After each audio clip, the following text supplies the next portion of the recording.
time it is. And thank you for that wonderful introduction. You're certainly welcome, Daphne. And I think for today, it's going to be turkey time. And so we think about Thanksgiving. We have a wonderful guest who is backstage with us today. His name is Roland.friedl, and he's also a co-host on the Mallorca Connection. So we're going to be bringing him out. But before we do, as a Londoner, what do you think of when you hear Thanksgiving? What does it mean to you?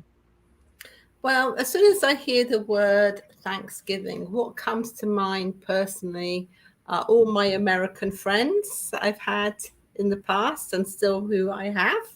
And I remember, turkey dinners, pumpkin pie.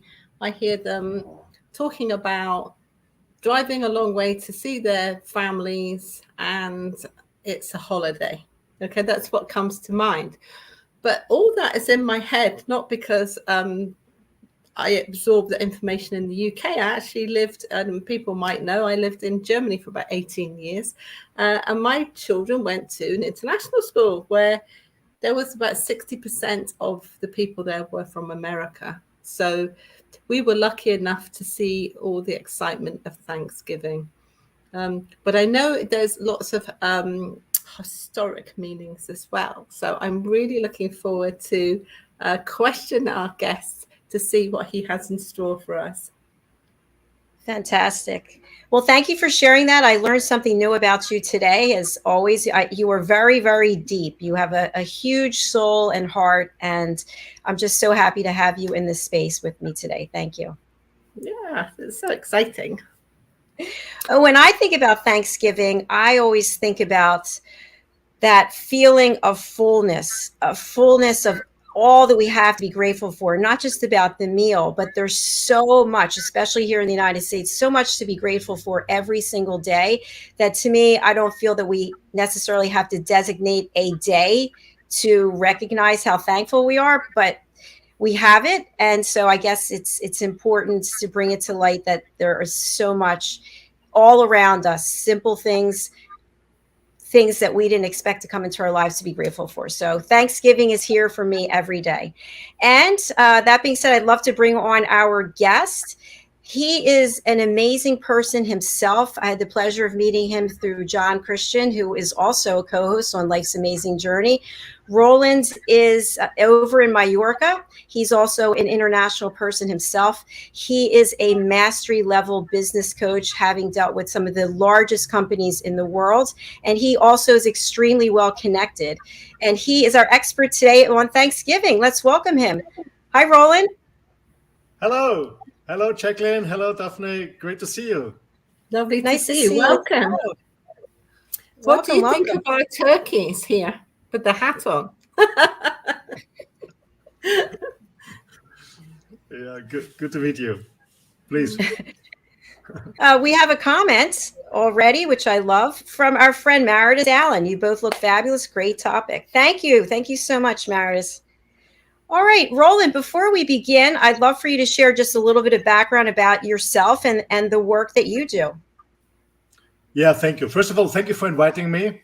Thank you for having me back on your show. I really appreciate it. All the effort you're doing to spread amazing knowledge and expertise from different persons to the world. I really appreciate it very much, because this is what people need now in these uncertain times, to get wisdom, knowledge from people of expertise and finding their own ways, whatever it is and whatever topic is. So about myself, I'm happy to introduce myself. I'm Roland, originally from Austria, living on this beautiful island in Spain. And I dedicate my life the last 25 years to support organizations and leaders in their performance. And not only in their performance about higher, wider, faster, longer, but also in their work-life balance, helping them to get better results by better health and have a better health balance. Because I strongly believe that we are in this world for a purpose. And this means purpose to have a fulfilled life. So I support these leaders in the organization, not only, as I mentioned, to perform better, but also to go home back, from the beloved, to come back to the beloved ones, where we are during our job, and be fulfilled and full of energy and not tired, exhausted, close to burnout or depression or to an addiction that most managers unfortunately have. So my job, my mission is to support them to get fulfilled during the job. So when they're back home in the evenings on the weekend, they're full of energy, full of joy, and to spend this joyful and good time, like Thanksgiving we have today, together with their friends, family, and beloved ones. Thank you, Roland. That was beautiful. Before we begin with our questioning, I just would like to know, as I asked Daphne, Roland, you did a lot of research on Thanksgiving, but what were your thoughts about Thanksgiving before you did the research? What did it mean to you? Okay. Unfortunately, we don't have this day, the celebration day in my home country, Austria. But luckily, I have and I had American friends. So in close to my hometown, I had a very nice couple. Actually, she was from Austria, but she was from the US. He was from Austria, and they had this Thanksgiving parties with turkey and all the other thing. And I really loved it every single year to be on the guest list, to be invited, not only for the excellent food, but for these conversations, to get in touch with people, to communicate, to reflect, to learn, and especially today in this uncertain world, I guess it's so important that people come together, celebrate, and enjoy not only good food but also a good accompaniment, a good conversation. And that's my memories about Thanksgiving. I always loved it to be invited. Wonderful. Thank you for sharing that. So my first question would be, in doing some preliminary research, I see that there was a group of people who actually left England to come to the United States and create a new colony here. What information did you learn about that, Roland? Yeah, actually, it was in the beginning of the 17th century, I guess 1620, 1623. I was not quite sure. When people left Europe and came to the New World with their new hopes to explore the new continent. And it is said that they brought this festival. But to be honest, this festival is much, much older. It has not only does we can talk about later, the indigenous in the US had already this festival, but also in former times, like the Romans, the Greeks, but also the Egyptians had this kind of festival where they celebrate, came together, have a really feast, a lot of food, drinking, party, just to celebrate the gods and be thankful for the harvest they had in autumn. But as you said, the traditional day we know in the US, it had its origin in the beginning of the 17th century. Yes, that's true. Good to know. Thank you. Daphne, I'm wondering, when you're hearing Roland talk about this, was this new information for you? Well, no, because the thing is, having had 3 children, and they're all grown up now, thank heavens. But at the time, they would come back from school with their history homework. So there was always kind of dates and, people going from England to America and setting up this whole new life. But the thing is, what does intrigue me is actually the hat. Because it's just like, I think when we look at the symbol of what that hat means and who wears it, then I think it's going to give us more information, like we're detectives, right? So, Roland, have you got any idea what that hat is about that they wear? What is the symbolic? Is it the pilgrim hat or the... Yeah. Actually, the official history said that in 1620, there came a large ship came from the US, from Plymouth, England, to the US. It was in September 1620. It had a lot of people on Pilgrim on it, and it was actually a mixture of Pilgrims and Puritans, both of them. Oh, Pilgrims and Puritans. Wow. I can't imagine what the atmosphere was like on the ship. Yeah. That's really interesting. And actually they arrived and it was a very, very brutal, very, very cold, icy, brutal winter. And so when they left, so when they arrived in New England, it was spring. Yeah. And so they're really happy been happy to escape the cold winter where they came in. So in So when they arrived, so in the following autumn, October, November in 1621, they had their first harvest. So they're growing crops, so they had their first harvest, and I guess it was successful. That's why they started, I call it a party to celebrate it, what we know today as Thanksgiving. And so they are partying, having a feast. And years later, it became officially. I guess it was, I don't know which president it was, but during the American Revolution, years later, the Continental Congress designated one or even more days for Thanksgiving to start it. And in the end of the 18th century, in 1789, George Washington issued the first Thanksgiving proclamation by the national government of the United States. So it became officially this holiday, which is, I guess, and it's very, very important for the Americans. And as I said before, I really appreciate this Thanksgiving, the families coming together. And I know from my US friends, really, they travel the whole country, long distances, at least to see each other for Thanksgiving. And what I know from American friends, for some, it's much more important than a birthday party or something, really. On Thanksgiving, family tradition, family, friends come together, and that's really amazing.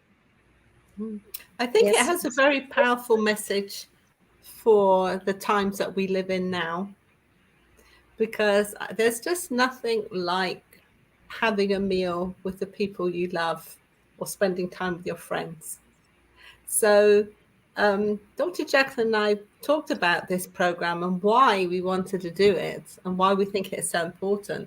It's actually to awaken the stories and to hand them down, and to encourage people to talk to their younglings about the history of things and why things are so important, right? So Dr. Jacalyn, I have a question for you. When you were 12 years old and it was Thanksgiving, what happened in your house? In our house, we always had to get ready for the dinner. My mom would be cooking, starting days in advance, and my sister and I would be helping. And it was all about the feast. And there was so much work that went into preparing the meal. And then we would sit at a formal dinner. Everybody had a certain place to sit, and we would say our prayers of thank you for this meal and thank you for everything that we had. And then we would dig in. And before you know it, all that work, days and days of work, literally in half an hour, it's over. And then everybody would sit there and chat. And my father loved to dine, he would say. We never want to rush through a meal and get up, because it's all about the experience of being together. So we would spend hours at the table just chatting. And as a young kid, I would look at all the adults and just be interested in all their stories. And my parents would want us to remember and would reiterate over and over again how we need to be grateful for everything that we have, that there are people starving across the world, and we have so much when some have so little. So that's what it was like. And we have a comment, and this is from Natalie. Hi, Natalie. Hello, Dr. Jacalyn and Daphne. Lovely to see you. Nice to see you as well. Lovely to be seen. Yes. Well, I've got one more question, and I'd like to answer the question, but I'd like you both to answer it. So perhaps Roland could answer that first.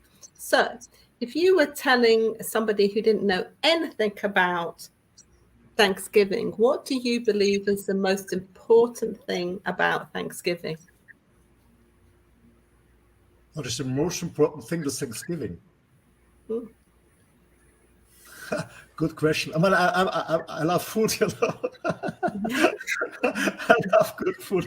I love this turkey, because I don't eat turkey all the year, but just on Thanksgiving when I'm invited. Anyway, no. What is the most important thing? I guess it's to come together and really to come together and to share and to communicate. Is the most important thing, and to celebrate, and food, and then enjoying this delicious food together.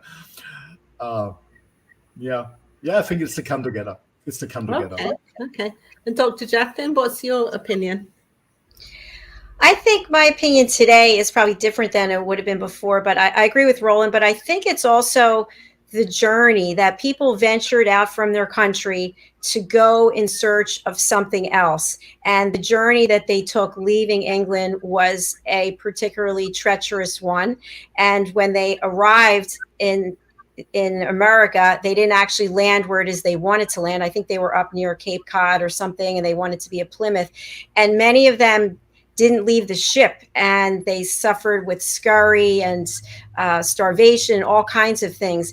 And yet the ones who did leave were greeted, I believe, by someone from an Indian tribe who actually taught them how to grow crops and how to actually live and be a community. And I think that we forget about that today, that so long ago in the 1600s, people who are strangers from different countries actually worked together and came together. Whereas today, in some parts of the world, we're not coming together. We're finding reasons to be at different points and to have different beliefs instead of actually hearing what each other thinks. So to me, I think that if we look back to what our ancestors did, and maybe we can try to incorporate some of that into our lives today so that we can be even more grateful. Well, what two wonderful answers. And I'd like to weave those two wonderful answers into my thoughts on it. And I would love it if everybody out there that's listening, please type in your comments. This show is about you, not about us. So I think this symbol of Thanksgiving, actually, for me, the most important thing is about unity. And as Dr. Jacalyn says, when there is, a division, that's not going to come together well. Like, for example, in one house, if you have got the pumpkin pie, in another house, you've got the turkey, and another house, you've got the gravy, it's not going to be a good meal. So this unity is so special. But for me, I think how I would like to think about Thanksgiving, and I've never celebrated Thanksgiving, but this year I'm going to do it, even though I'm not American, but I am English, so that would be fine. And my life, it's cool. I can do it. So I'm going to celebrate Thanksgiving. But what I'm going to be celebrating is not so much the harvest, but actually about the seed. Because when you are having these wonderful conversations with your family and friends, it's the love you're putting into them. It's the ideas that you're exchanging, and they're wonderful seeds to ignite new and beautiful things. And like, with apples, they have seeds that grow more apple trees, and so on and so on. And I also see if we have so much to be grateful for all our English and American ancestors, because of the seeds that they were sowing and how brave they were all. Because it's just like now, in one of those galleon ships, if somebody said, okay, you can go and see Dr. Jacalyn on a galleon ship, as much as I love her, I would be thinking, oh my God, would I get there alive? And I might not. So there's a lot when you really Dr. Jacalyn did say I was deep. Yes, I am. So I'm going deep now. However, but these wonderful traditions, they all can enrich our lives. So when we just remember and understand what they're about. So I'm handing it back over to you, Dr. Jacalyn. Well, really great point. Thank you. And thank you, Roland, also for sharing. We're going to take a quick break and we're going to watch a music video. I really love this because I think there's such meaning in this. The name of the track is Nothing Is Wrong With Me, and it's by the artist Sam Sarah, who is over in the UK. So we'll take a look at that and then we'll be right back with holiday traditions.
everyone. Welcome back to USA Global TV, home of Talking Heads, and hello to our friends listening on Business Talk Radio. Our show is Holiday Traditions, and the topic today is Thanksgiving. Joining me in this discussion is my co-host Daphne Diluce and our featured guest Roland Friedl, who's also a co-host on the Mallorca Connection.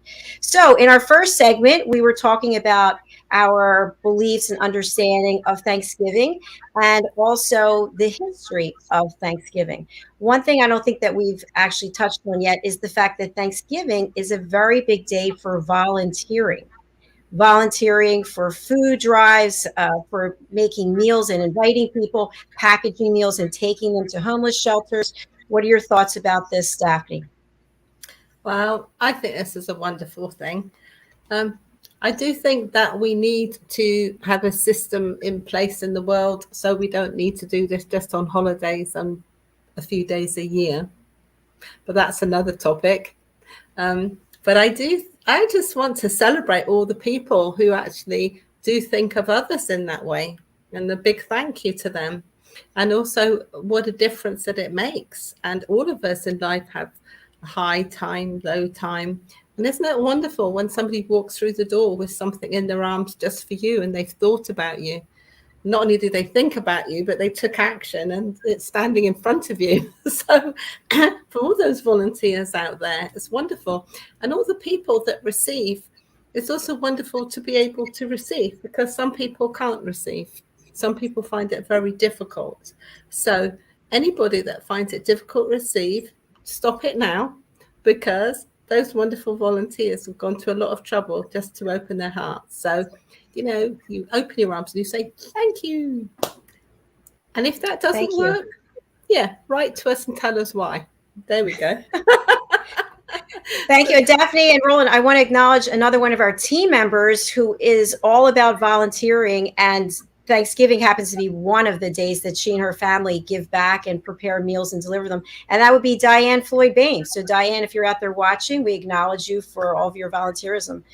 Roland, what are your thoughts about volunteering for Thanksgiving, other holidays, and maybe every day of the year? It's so important for me, and I guess giving back, and for me, Thanksgiving is one of many days and occasion, which is for me is a symbol of caring and sharing. And something triggered me when before the commercial break, when Daphne said, "Hey, I'm not American, but this year I start celebrating it." We don't have to be Americans to celebrate. We don't have to be Americans to care and share. And what triggered me is, hey, let's encourage the whole world to celebrate Thanksgiving and really take care and share and celebrate together, but also to invite others who have less. And maybe it can be an initiative that we not only take care on a holiday for our neighbors, we don't talk about, a third world or something like that. Just in our neighborhood, there are most of the time plenty of people who don't have enough food or don't have enough of this or of that, so are suffering and need help. For me, it can be really a trigger initiative to encourage people to celebrate and to invite those and support those who have less than we have, because we are very fortunate. So for me, it's a symbol of caring and sharing. Absolutely. So let's encourage the whole world, not just the Americans, the whole world to celebrate Thanksgiving and to care and share about their neighborhood. Thank you so much, Roland. And I do want to acknowledge one of our viewers today is the lovely Margie Cedrone, artist and jeweler. Margie is a friend of mine. She's made my jewelry for years. And so I'll put it in the chat how you can reach her. She's actually at 121 Haddon Avenue, Westmont, New Jersey. And as I mentioned, she's been one of our sponsors since the beginning. So hi, Margie. All right, so on to other topics. In my research, what I found was that back then when they were celebrating the first Thanksgiving, the second Thanksgiving, they didn't have access to sugar. And so there were no pies. So part of Thanksgiving is a lot of it is, the desserts. Let's make the desserts because everybody wants to have the pumpkin pie, the apple pie. I don't even know what other pie, but they didn't have pie back then. Anybody? Daphne? Well, the thing is, what's really very interesting is actually you can cook sweetness quite easily. So they would have done that through the pumpkins and the apples, because you can actually, some, especially in the autumn time when some of the apples are starting to ripen, like bananas and apples, you can really taste their sweetness as they ripen. And in my many studies in life that I have studied dietary requirements from way back, and also,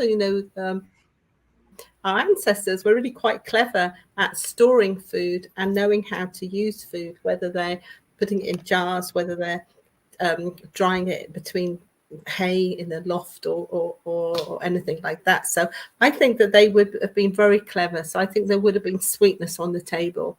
But you know what? It's just like they were probably, perhaps they might have even been healthier than we are today because they didn't have those processed foods. Who knows? Wouldn't it be fun to go back in time? But I think for me, my question would be for you, Dr. Jacalyn, what is on the table for a traditional Thanksgiving dinner? That is a great question. And, I have prepared Thanksgiving for many, many years. And the interesting thing is that most of the things that I prepare, I do not eat. I don't eat turkey. So there's always a big turkey with a nice skin and the turkey soup that you later can have. So I don't eat any turkey. So we've got a turkey. Inside the turkey, we've got stuffing. We've also got mashed potatoes. We've got green bean casserole. We have kugel. I don't know if you've ever heard of that, but it's a combination of raisins and grapes and oranges and cottage cheese, I think, and noodles. And it's all baked together. No reaction from either of you on that one. I'm just thinking, wow, I've never had kugel. Yeah, it sounds quite similar to what in London, UK, our traditional Christmas dinner that we have on the 25th of December. Yeah, it sounds similar to that, but obviously with that American twist. Also, food's so exciting, and it's so wonderful to appreciate food as well, and the food that we have in our environment. I'm Cornish. I was brought up in the country, don't you know? So the thing is, we used to be encouraged to eat what was grown and what was in season at that time. We didn't go off and say, "Oh, I'm going to have this today." It'd be, what can we take from the field? What is there? What is in season? So I think with the Thanksgiving, I think that the people back then with their recipes must have been using what was around them. Yeah, absolutely. Which actually I think is probably I think to eat in season is also a clever thing. I think you'll be healthier for many reasons. Yeah. What do you think, Roland? Yeah, in the beginning there was no turkey, so the beginning they just hunted or ate just what was there. Yeah, but they could easily shoot different birds, or even that fish and stuff like that. But to come back to the pumpkin pie, so and the sugar, because when the Mayflower, the ship arrived in the New World, let's call it the New World. As you said, there was no sugar. They even had no oven, so the indigenous helped them out with them. And we know that the Native Americans in the Northeast, they already grew pumpkin and squash, and they showed the settlers who came over how to use this, how to cook it. And years later, the pumpkin pie firstly showed up in recipe books in the US and in Canada, and later in the UK, where it went a different way. But a pumpkin pie, I also believe, is good because, as you mentioned, there was no sugar, and pumpkin has a little bit natural sweetness. Yeah, so it was just a good substitute for the sugar. Like here on the island in Mallorca, the poor, many years ago, they had no money for sugar and cacao, so they found a different fruit here. And the same was with pumpkin. Pumpkin was a nice, and by the way, a healthy and very nutritious substitute to the sugar. Yeah, but it was originally by the natives. Mm. Do you like pumpkin, Roland? Is that something you're part of your diet? Yes, absolutely. Funnily, before my love went to Vienna, we have been on a nice walk with our dogs, and we found a huge pumpkin. It was 12 kilos, so I guess it's 30 pound, so a really huge one. I said, what are we doing with this? So we cut it, we chopped it, so we froze it for pumpkin pie, we froze it for pumpkin soup and different. We love it. It's very nutritious. We love the taste, and it's very helpful. I mean, I'm a meat eater, to be honest. I'm not a vegetarian, but I love pumpkin. It's very healthy and very nutritious and very tasty. Yeah, in different ways. But actually, right now we have different kind of pumpkins. I really like it. Thank you. Daphne, what about you? Are you a pumpkin fan? Well, being an artist, I'm more likely to take a pumpkin and create a work of art with it than I would eat it. But that's because I'm sewing, and I'm not so English. I'm very international. However, I think I do like pumpkin, but in small doses. Like I wouldn't eat a huge thing of pumpkin pie just because of the texture and the taste. But I do like a pumpkin soup mixed with other vegetables. Can be quite nice. But it's not something that was introduced into my diet ever. So it's only through my American friends that, I've tasted these delights. But then the pumpkin, then isn't it amazing how so many things have symbolic meanings? Because pumpkins then, used for Halloween, and for candles and things like that. And then it shows up in Thanksgiving. So, it's wonderful to tap into all these things and then actually put them together. Yeah.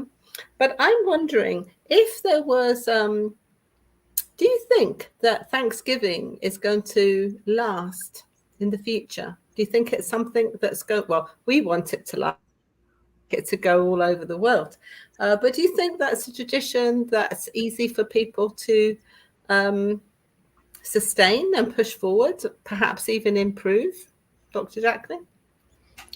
That's a great question. I think, and I hope that people start to look at the significance of it and the history of it, as opposed to let's just sit down and eat a lot of food and then lie on the couch and watch football. So, which, obviously is important to do that and share that with other people as well. But I think this is a great opportunity, as we are so much more global and have access to people all over the world like we haven't before, that we start sharing maybe new traditions, creating new traditions where we are thankful, not just this day, but every day and all over the world. So I do see it continuing. What about you, Roland? Well, same. I think so, and I hope so. I guess families, who really have family traditions and hold on that, hopefully, I guess they will continue. But I see, especially with younger people, the newer generation, that they're not so engaged in family tradition because nobody told them really the meaning. And I think when you educate people, especially the young generation, and just tell them it's not just seeing mom and dad and auntie and grandma, you don't want to hear it anymore, but there's a meaning, so there's a purpose. And I think young people are really looking for purpose in their life. So when they get the purpose, the meaning of it, I think they will celebrate it too, because it's a wonderful celebration. I think so. It will be so. And it's absolutely necessary in our society, as I mentioned before, because we are so business driven, so fast, values are going down. So it's so important to keep this tradition. I think so, absolutely. Yeah, it will last. I strongly believe it will last. And I guess it's our job to really educate people and bring the message out of there, why this wonderful celebration is, what's the meaning, what's the history, and why it's so important to come together, not only to eat amazing food, or not only to help others, but also as a family, the core tribe, to bring them together, because the most important thing in life is family. It's all about family. Exactly. Well, I've just had a very entertaining thought, because in my head, there's a lot of creativity and fun. And, I have quite a lot to do with creating brands. So I just asked myself a really funny question. Daphne, if you're going to rebrand Thanksgiving, how would you do it? So what I would do, I would say Thanksgiving and unity. Yeah. And I think we need the Thanksgiving and unity on it, because it's about, pulling back our world together, pulling our relationships in together to, nurture and nourish things instead of criticize and judge, and, to look where the unions are, because we're a lot more alike than we're unlike as humans, wherever we are in the world. So I've just rebranded it. You heard it first. Thanksgiving and unity. I'm going to put that in the newsletter. So attention, world leaders. Attention, world leaders. Exactly. It started here. And Roland said he wants to kind of broadcast to the whole world Thanksgiving. I've just rebranded it. What bit are you going to do, Jacalyn? I'm going to help you get the word out. Wow. Okay, there we go. A force of good. It's very exciting. Well, I'm thankful for both of you, not just for being here today, but for your friendship, for your partnership, and for everything that you bring to this world and to this platform. Thank you both, Daphne and Roland. Thank you so much. And we wouldn't be here without the wonderful Dr. Jacalyn and all her vision and drive. And also, for anybody out there that has just, come across this content by accident, and who are these people? I just would like you to keep finding Dr. Jacalyn wherever she appears, because she's one of the most tenacious, positive, loving people you will find on the planet. So track that lady. Thank you, Daphne. That was so sweet. I also want to thank you, Jacalyn, for all this energy and effort you put in to provide this amazing platform, to spread positive. And I say positive because there's so much negative information in the market, to spread positive information, positive wisdom and knowledge to the world. It's so important that the world needs positive, and the world needs you. Oh, thank you. Also, I would like to give a special thank you to Roland, because he's always a pleasure to work with. And, when we're working with Roland, there's harmony and unity. There's never this feeling, he's a man, I'm a woman, or any of this nonsense.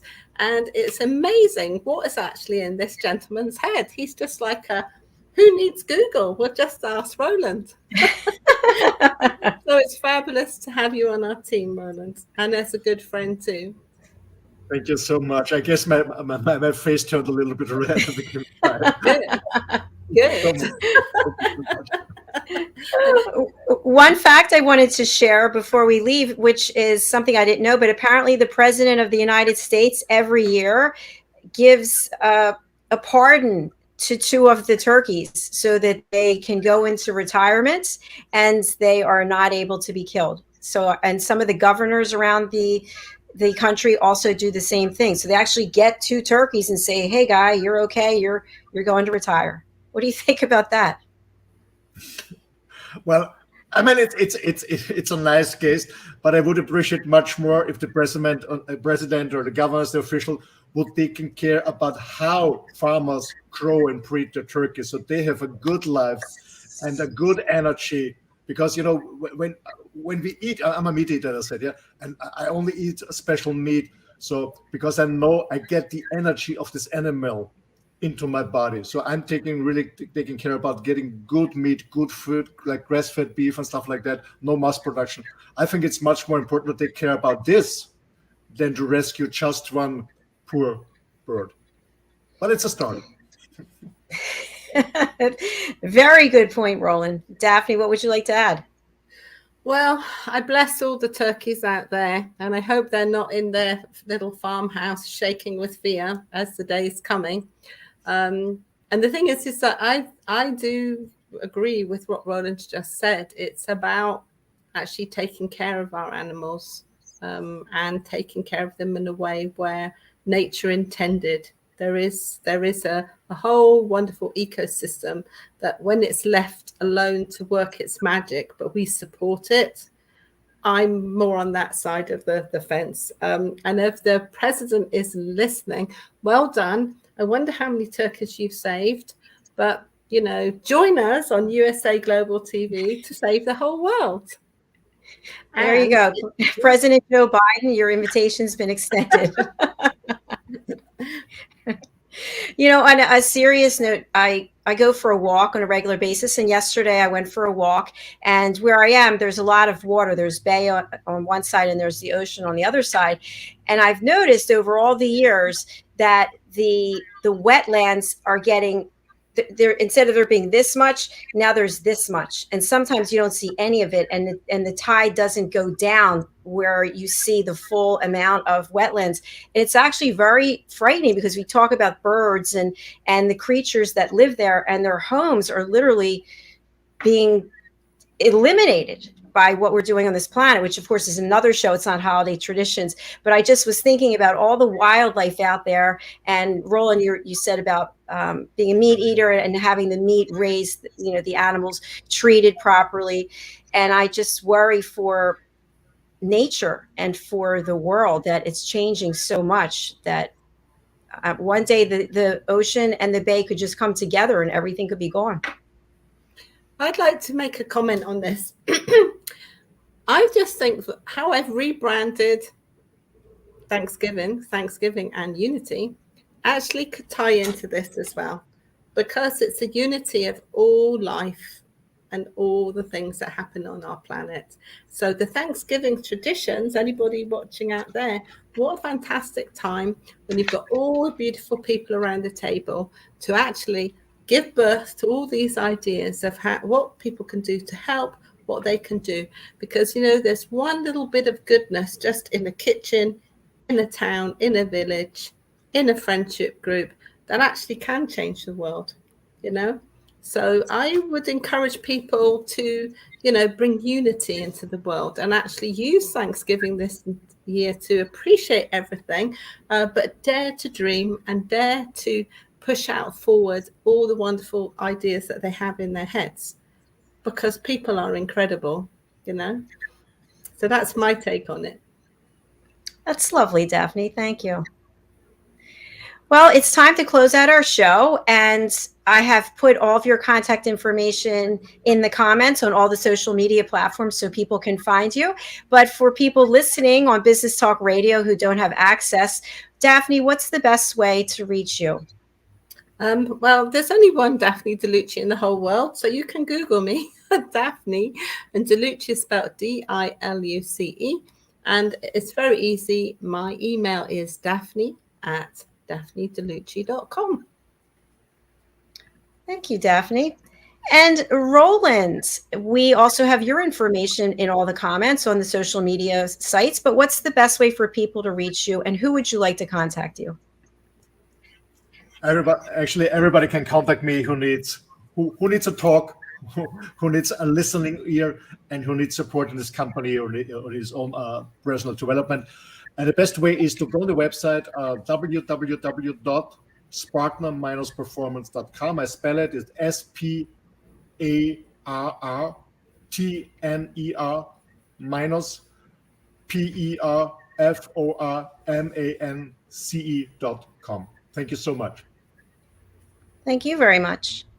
All right, it's a pleasure having both of you here today. Look forward to seeing you again soon, and I'll just close out the show and see you backstage.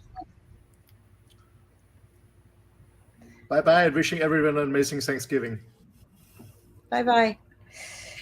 Thank you so much, everyone. I really appreciate the comments and the fact that you're liking what we're doing. If you have a holiday that you would like us to do some research on, wherever you are in the world, you want people to know about it, just put it in the comments, or you can email me, Jacalyn@drjacalyn.com. One thing I want to close out with is that in terms of volunteering, this Saturday is a very exciting event for the Crohn's Colitis Foundation. I am a board member. I'm on the executive committee. I am a support group facilitator. I'm a fundraiser. I'm a volunteer, and I'm also a team captain of Dr. J's Colitis Crew. And the event is taking place in Philadelphia on Saturday, and we are so close to our goal, but yet we are so far. So I'm asking for your donations, whether it's $1, whatever it might be. Our goal is $15,000. And when I last checked, we were just under 12,000. So we've got the rest of the week to get that 3,000 and change. So if you would donate anything, I promise you, I will always remember everyone every year who donates. And it means so much for us to help people. Every week, someone's reaching out to me from the support group perspective. Last time it was a 15-year-old. I've had parents parents with 7-year-olds, 8-year-olds, 9 years old. Their children have been diagnosed with ulcerative colitis or Crohn's disease. And at this moment, there is no cure, but we are looking and working together to find other options, other solutions, other remedies to help people. So if you would donate, you can go over to my Facebook page, which is Jacalyn Kerbeck, and you can just find Spin for Cures. The money goes directly to the foundation. Thank you again. I will leave you with our shows coming up. We have The Wise Ones, The Business Talk Show, and The Listening Mentor, 3 shows that are left, and you can find us right where you are watching now. Thanks again to Daphne. Thank you to Roland. It was a pleasure having you both here, and we look forward to seeing you again in about an hour. Bye.